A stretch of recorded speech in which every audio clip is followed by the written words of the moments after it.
Let's talk supply chain. It's my favorite topic on the planet. Uh, it's a young science. Supply chain started. Um, in fact, my brother got his degree, I think, in 2004 from Wayne State, and it was called Operations Management. I got my degree in 2007. Oh no, my brother must have been before '04. But anyway, I got my degree in 2007, and it was called Logistics Management, business logistics. Um, my ex-wife got her degree, same school, and it was called Global Supply Chain Management. So in the last 20 years, we learned supply chain.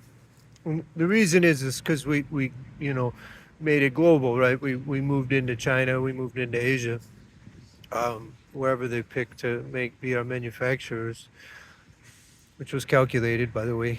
Uh, but anyway, global supply chain management, it's broken, right? We know that, and one of the problems is it's so young. It hasn't learned. It hasn't learned, and it came about when all the corruption was alive and well. So it's really a corrupt science. But supply chain management is the nodes in between the business. So um, purchasing, then supply chain management when you bring in the product, right?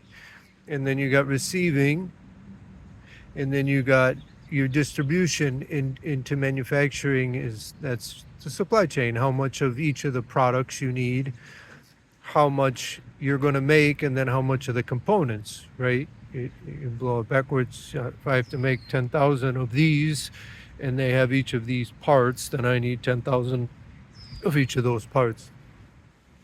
It's really simple math, as you can understand. uh, uh, that end item has a drawing, and that drawing has parts, and those parts have a forecast, and the forecast dictates how many of the components you need to the thing that you're going to sell, and then that blows out to how long it's going to take to get from segment to segment. That's supply chain in a nutshell. Is I buy that I start with my end item and I blow it back to a bill of material. It gives me the quantity that I need. I then have to go purchase it. How much do I have to purchase? Is supply chain. Uh, you know, how much do you have to purchase? Well, it's simple math, right? I am going to sell 10,000 of those items. I need 10,000 of these components. I buy them from these suppliers, and then those suppliers take that long to get there, right? So if I have to buy 10,000 and it has a 10-day lead time, right? And in the interim, I'm going to sell those 10,000. I need to have enough components on the shelf to satisfy my demand, and then make sure that I have enough inbound to satisfy the demand coming.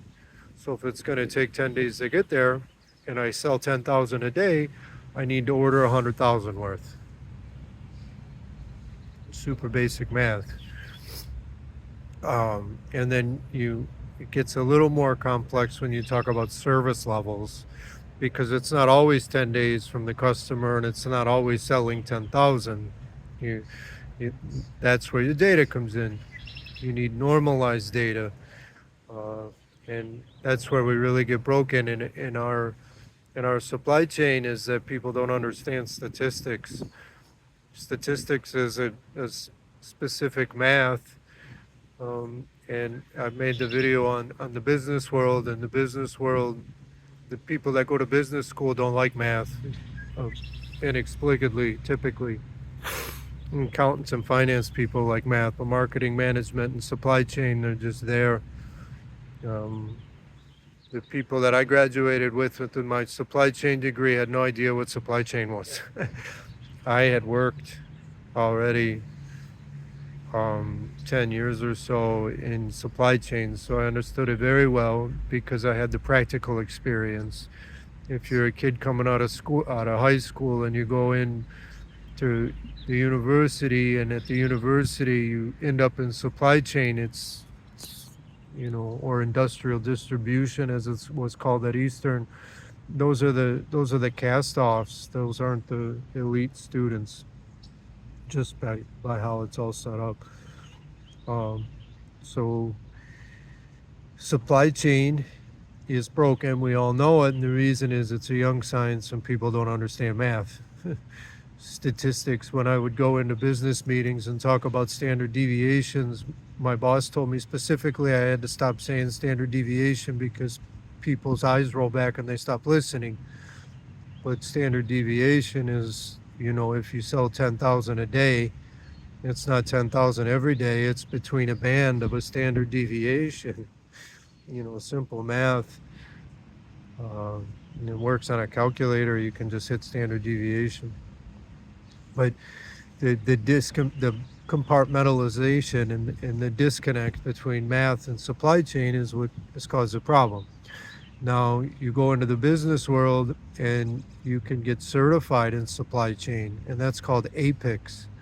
Well, the APICS institution is fundamentally generating costs for the system, the evil empire.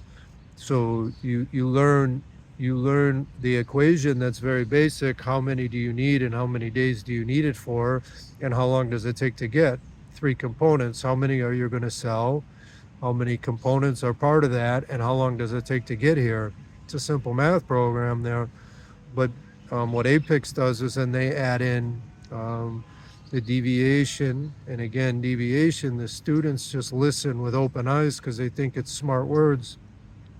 But I'm going to add in a deviation for the supplier's quality. That's more cost. I'm going to add in a deviation for how long the lead time is. That's more cost. I'm going to add in a deviation for our own internal quality. That's more cost.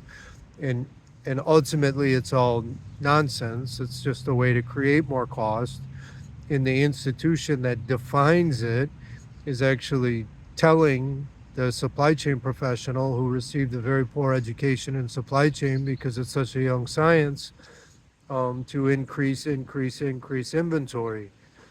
The problem then it becomes is you end up with too much inventory.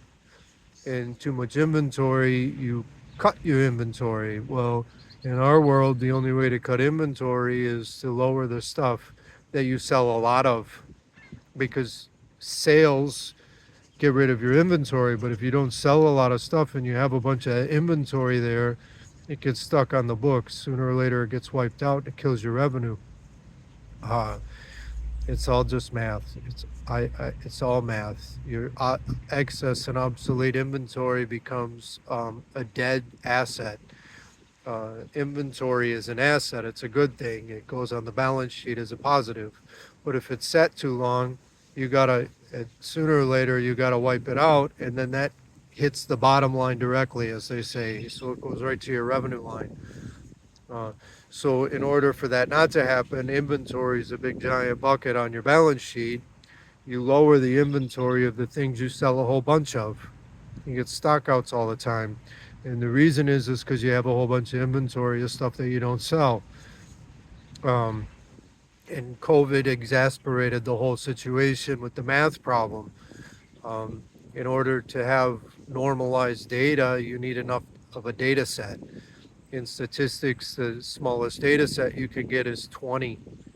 To get a normalized score there, you need to have at least 20 sets in your 20 points in your data.